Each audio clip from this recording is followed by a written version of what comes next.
आपको क्लास 12 का जो चैप्टर है गांधी और राष्ट्रवाद, इसके बारे में बताने जा रहा हूं। इस चैप्टर को स्टार्ट करने के पहले मैं रामधारी सिंह दिनकर की 4 पंक्तियां आपको बताना चाहता हूं। वसुधा का नेता कौन हुआ, अतुलित यश क्रेता कौन हुआ, भूखंड विजेता कौन हुआ, नवधर्म प्रणेता कौन हुआ। ये 4 लाइन गांधी जी को टोटली मैं समर्पित करता हूं। ये लाइनें थी रामधारी सिंह दिनकर की, रश्मि रथी की। तो चैप्टर का नाम है गांधी एवं राष्ट्रवाद। राष्ट्रवाद। तो सबसे पहले गांधी के बारे में हम जानते हैं। गांधी को 3 नामों से जाना जाता है। गांधी को महात्मा, ठीक है, गांधी को बापू और महात्मा, इनको राष्ट्रपिता। अब ध्यान दीजिए, ये तीनों बातें गांधी ने कभी भी खुद से नहीं कहा कि मुझे महात्मा कह दो, मुझे बापू कह दो, मुझे राष्ट्रपिता कह दो। आपको जान के आश्चर्य होगी कि महात्मा गांधी को महात्मा कहने वाले जो थे कोई साधारण इंसान नहीं थे।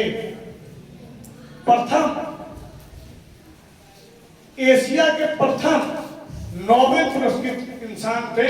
नाम था रविंद्रनाथ टैगोर। यानी कि खुद ये बहुत पढ़े लिखे इंसान थे, रविंद्रनाथ टैगोर।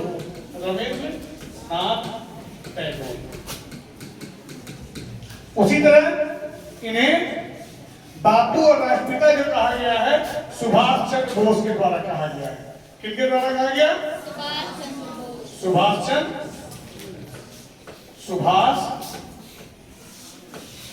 चंद्र बोस। ठीक है, तो ये 3 नाम जो है, जो उन्होंने अपने से नहीं लिया था, उन्हें उपाधि के रूप में लोगों ने दिया और एक साधारण इंसान को महात्मा बनाया। महात्मा उनको बनाया उनके किए गए कर्म में, उनके किए गए कार्य में। एक साधारण आदमी जब असाधारण काम को करता है तो वह महात्मा बनता है। मैं एक छोटा सा उदाहरण देकर आपको समझाना चाहता हूं। जो दुनिया को सिर्फ देने आया हो वह इंसान नहीं होता है। राम जी को सब कुछ था, सब सुख प्राप्त था राम को, लेकिन अचानक उनको पता चला कि हम जो है 14 वर्ष के वनवास में जाने वाले हैं।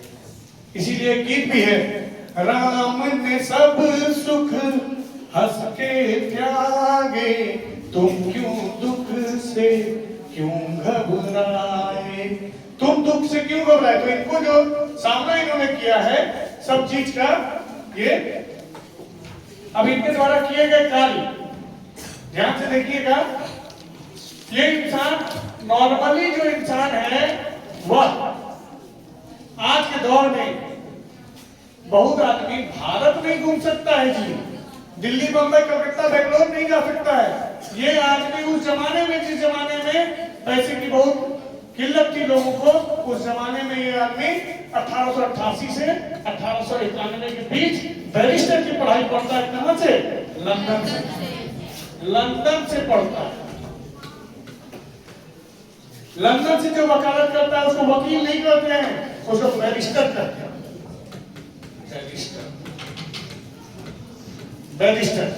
बैरिस्टर की पढ़ाई पढ़ते हैं ये। और जानते हो बहुत ही कॉमन आदमी कहा जाता है कि 3rd डिवीजन किए थे। ऐसा नहीं कि पढ़ने में भी बहुत तेज थे और बोलने में भी बहुत तेज थे, ऐसा नहीं है। जब 1891 में ये आते हैं और यहाँ पर वकालत करते हैं तो 2 साल जब ये वकालत करते हैं तो असफल हो जाते हैं, यानी कि केस नहीं जीतते हैं। इनके मुंह में उतनी बोली नहीं रहती है। ये दुनिया में लंदन में पढ़ाई करके समझे तो रहते हैं, लेकिन इनके जीवन में परिवर्तन आता है 1893 के बात। जब ये साउथ अफ्रीका